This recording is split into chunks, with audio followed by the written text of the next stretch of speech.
Assalamualaikum warahmatullahi wabarakatuh. Waalaikumsalam warahmatullahi wabarakatuh. Ya, perkenalkan kami dari kelompok 4. Di sini kami akan membawakan podcast. Nah, sebelum kita menampilkan podcast, terlebih dahulu kami akan memperkenalkan diri. Di sini ada saya sendiri, Ina Nur Alimah. Kemudian ada Halo, perkenalkan nama saya Ali Mahmudi.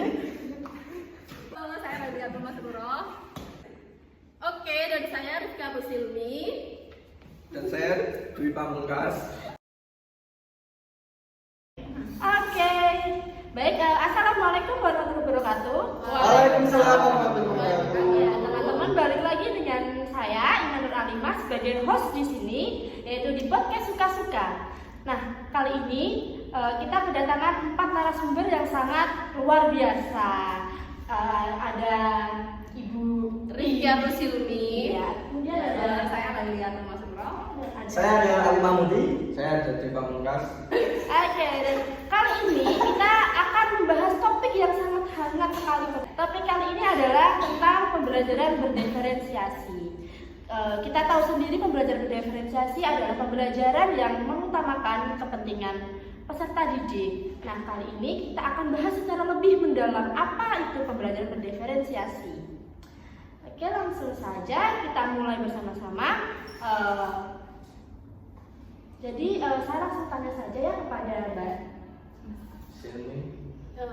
Pengertiannya dulu. Pengertiannya dulu. Silakan. Apa sih? Iya, apa sih pembelajaran berdiferensiasi itu? Nah, kita akan tanya kepada Mas Ali. Oke. Silakan Mas Ali. Terima kasih atas Mas Ali. waktunya.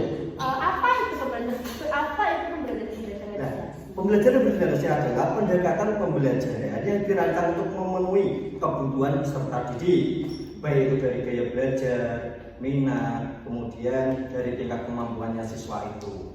Soalnya kan kita tahu sendiri bahwa tiap kelas mempunyai karakteristik berbeda-beda. Jadi melalui pembelajaran ini kita nanti bisa mengelompokkannya seperti Ya, itu. betul sekali. Seperti kata Mas Ali tadi bahwa di setiap kelas pasti memiliki karakteristik siswa yang berbeda-beda. Jadi kita sebagai seorang guru harus senantiasa mampu mengenali karakteristik siswa dan dapat mengelompokkan siswa-siswa agar dapat belajar dengan baik dan tepat terutama waktu. bisa menerima materinya. Iya, betul sekali. Nah, kemudian setelah kita mengetahui pengertian dari pembelajaran berdiferensiasi, kita akan bergeser ke Ciri-cirinya. iya, ciri-ciri dari pembelajaran berdiferensiasi. Nah, kali ini saya akan menanyakannya kepada Mbak Rifki atau Silmi. Ya, di sini pun ada ciri-ciri dari pembelajaran berdiferensiasi yang dimana berdiferensiasi itu artinya apa, Mbak? Berbeda ya? Iya, berbeda. Yaitu ciri-cirinya itu ada 5. Yang pertama itu ada mengajak murid untuk belajar. Nah, contohnya apa? Contohnya itu belajar sambil bermain. Nah, itu biar agar apa? Untuk menjadi suasana kelas itu menarik, tidak bosan. Kemudian yang kedua, ada ciri kedua yaitu kurikulum yang jelas. Nah, contohnya apa? Kita sebagai pendidik atau guru itu membuat rancangan kegiatan selama 1 semester agar ada tujuan yang jelas. Kemudian ada ciri yang ketiga yaitu penilaian berkelanjutan. Nah, di sini itu setelah mampu memenuhi kebutuhan murid, maka pembelajaran berdiferensiasi yang dirancang harus mampu memberi penilaian berkelanjutan. Nah, hal ini itu penting agar pencapaian murid dapat dipantau dan digunakan untuk merancang pembelajaran selanjutnya. Kemudian ciri yang keempat yaitu merespon kebutuhan murid. Nah, contohnya apa? Merancang pembelajaran yang sesuai dengan murid berkebutuhan khusus itu untuk yang berkebutuhan khusus ya. Pengertian berdiferensiasi itu sendiri itu berbeda. Kemudian yang ciri yang kelima yaitu manajemen kelas yang efektif. Ya, mengatur kelas dan mengondisikannya agar efektif juga menjadi aspek penting dari pembelajaran berdiferensiasi.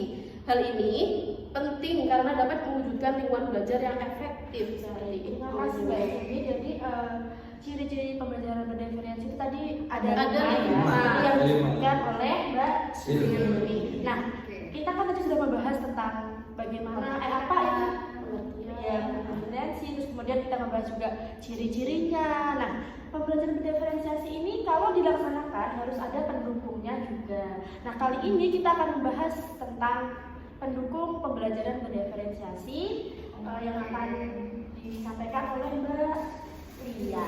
Oke, beberapa pendukung pembelajaran berdiferensiasi itu ada 5. Yang pertama yaitu pembelajaran yang dipersonalisasi, yaitu pendekatan ini mencakup strategi seperti menyediakan penugasan yang berbeda antar peserta didik. Yang kedua yaitu kelompok belajar yang berbeda. Jadi kita mengelompokkan peserta didik itu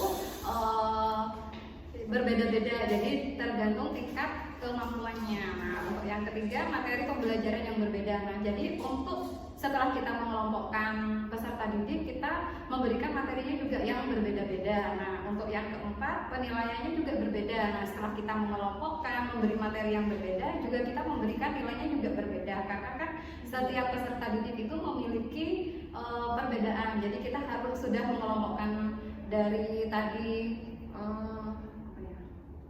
Belajar kemampuannya dari itunya, jadi penilaiannya juga harus kita bedakan. Nah, dan untuk yang sesuai ya? harus sesuai juga. Oke. Untuk yang terakhir yang kelima yaitu lingkungan belajarnya. Nah, jadi setiap individu, setiap peserta didik itu kita harus bedakan untuk lingkungan belajarnya. Misalkan ada anak yang sukanya itu di ruangan yang tenang, jadi kita alokasikan ke tempat yang tenang. Untuk anak-anak yang suka bermain di luar, kita kasih dia permainan. Nah, seperti itu. Baik, terima kasih Mbak Lia, penjelasannya sangat mudah dipahami ya. Kemudian kan tadi kita udah membahas banyak sekali ya. Nah, sekarang pasti kalian bingung nih, contoh pembelajaran berdiferensiasi itu yang seperti apa sih? Nah, kali ini saya akan bertanya kepada Mas Dwi tentang bagaimana contoh dari pembelajaran berdiferensiasi ini. Ya, contoh dari pembelajaran berdiferensi yaitu guru di sini itu kan setiap siswa itu kan berbeda. Jadi nanti ketika pembelajaran pun guru membuat sebuah materi itu disesuaikan dengan gaya belajar siswa. Ada audio, ada visual, ada kinestetik. Dan itu juga misalnya kita melihat dari kemampuan siswanya itu ada yang pintar, ada yang sedang dan rendah, itu kita membuat soalnya itu disesuaikan dengan kemampuan belajar siswa sehingga kebutuhan mereka itu terpenuhi dan maksimal seperti itu. Berarti kalau misal satu kelas ada 30 anak, terus misal kita lihat dulu ada berapa yang Gaya belajar. Ya, betul. Klasifikasi dulu berarti. Seperti itu ya gambarannya. Nah, Oke, dari pembahasan yang sudah kita bahas dengan teman-teman tadi, dengan narasumber-narasumber kita yang sangat luar biasa ini, tadi kita sudah membahas tentang pembelajaran berdiferensiasi itu apa. Pembelajaran berdiferensiasi itu merupakan pembelajaran yang mengutamakan kemampuan dari peserta didik. Kemudian tadi ada ciri-ciri pembelajaran berdiferensiasi itu ada 5. Saya baca ulang ya. Yang pertama itu ada mengajak murid untuk belajar, ada kurikulum yang jelas, kemudian ketiga penilaian berkelanjutan, 4 merespon kebutuhan murid, dan yang kelima manajemen kelas yang efektif. Itu ya, ada 5 ciri. Ya, itu juga ada pendukung dari pembelajaran berdiferensiasi dan merupakan ada tadi juga disebutkan contoh-contoh dari pembelajaran berdiferensiasi. Jadi memang pembelajaran berdiferensiasi ini tuh memang didesain khusus untuk memahami kebutuhan peserta didik. Nah, terima kasih teman-teman sudah menonton podcast kita kali ini. Semoga informasi dari podcast ini dapat bermanfaat bagi teman-teman semuanya.